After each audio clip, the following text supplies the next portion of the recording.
Para saudara dan saudari yang Tuhan cintai, selamat pagi dan selamat bertemu lagi dalam renungan harian dari Paroki Santo Petrus dan Paulus Argapura, edisi hari Selasa, tanggal 18 Juli 2023, dalam masa biasa yang ke-15.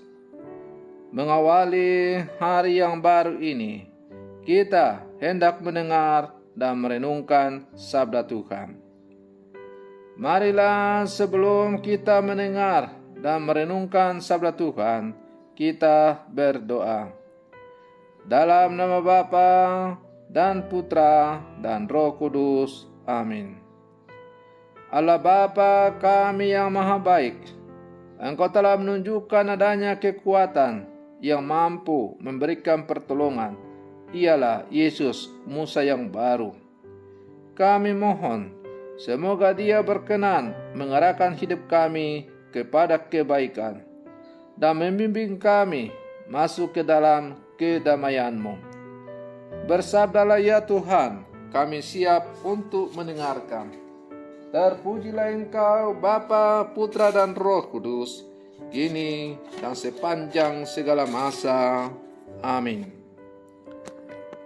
Para saudara dan saudari yang Tuhan cintai, sabda Tuhan yang hendak kita dengar dan kita renungkan untuk mengawali hari yang baru ini diambil dari Injil Matius pasal 11 ayat 20 sampai 24. Tuhan bersamamu.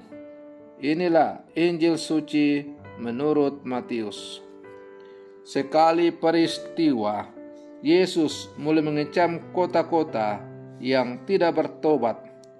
Meskipun di sana Ia melakukan paling banyak mujizat.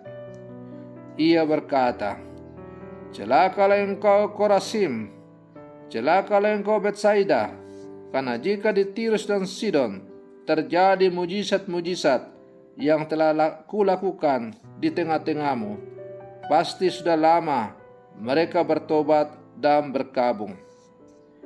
Tetapi aku berkata kepadamu, pada hari penghakiman, tanggungan Tirus dan Sidon akan lebih ringan daripada tanggunganmu. Dan engkau Kapernaum, apakah engkau akan dinaikkan sampai ke langit? Tidak, engkau akan diturunkan sampai ke dunia orang mati. Karena jika di Sodom terjadi mujizat-mujizat yang telah terjadi di tengah-tengahmu, kota itu tentu masih berdiri sampai hari ini. Maka aku berkata kepadamu, pada hari penghakiman, tanggungan negeri Sodom akan lebih ringan daripada tanggunganmu." Demikianlah sabda Tuhan. Para saudara dan saudari yang Tuhan cintai, melalui bacaan Injil yang baru saja kita dengar, kita membaca berita tentang kecaman Yesus terhadap kota-kota yang tidak segera bertobat. Kecaman serupa pun dialamatkan untuk kita, sebab kita acap kali banyak menerima nasihat, mendengar khotbah-khotbah, ataupun mengalami dan melihat kesaksian iman umat tertentu. Tetapi kita tidak berubah menjadi pribadi yang lebih baik.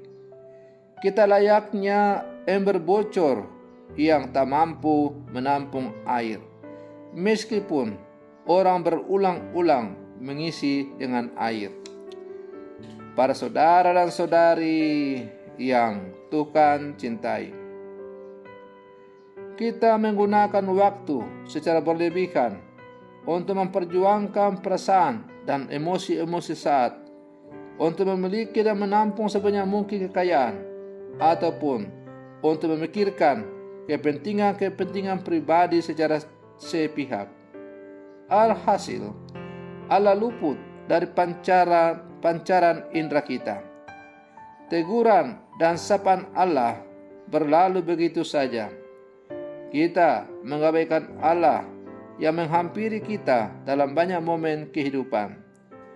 Tidak mengherankan kita menjadi orang yang merasa terpuruk, mudah depresi dan stres, ataupun mengemban kegelisahan yang tidak terkontrol.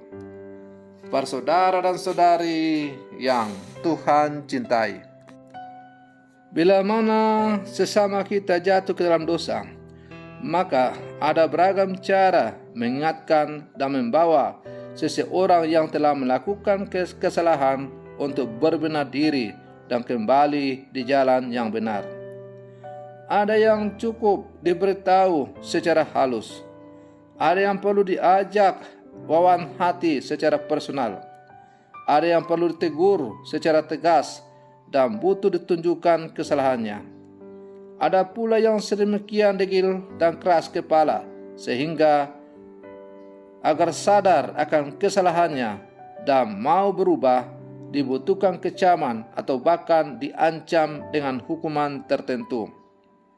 Yang terakhir inilah yang dilakukan oleh Yesus terhadap penduduk kota Betsaida dan Korazim, yang meskipun telah diberi tanda dalam rupa mujizat-mujizat, tetapi tetap tidak mau bertobat dan berubah.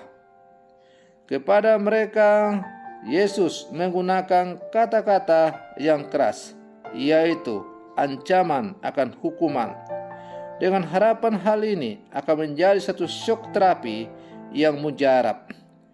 Jika peringatan paling keras telah diberikan, tetapi tidak pihak yang bersalah tidak berubah, maka ia harus bertanggung jawab atas pilihan sikapnya tersebut. Para saudara dan saudari yang Tuhan cintai, kita adalah murid-murid Yesus yang hidup sama sekarang. Apakah kita juga termasuk orang yang degil hati seperti orang-orang yang hidup di kota Betsaida dan Korazim?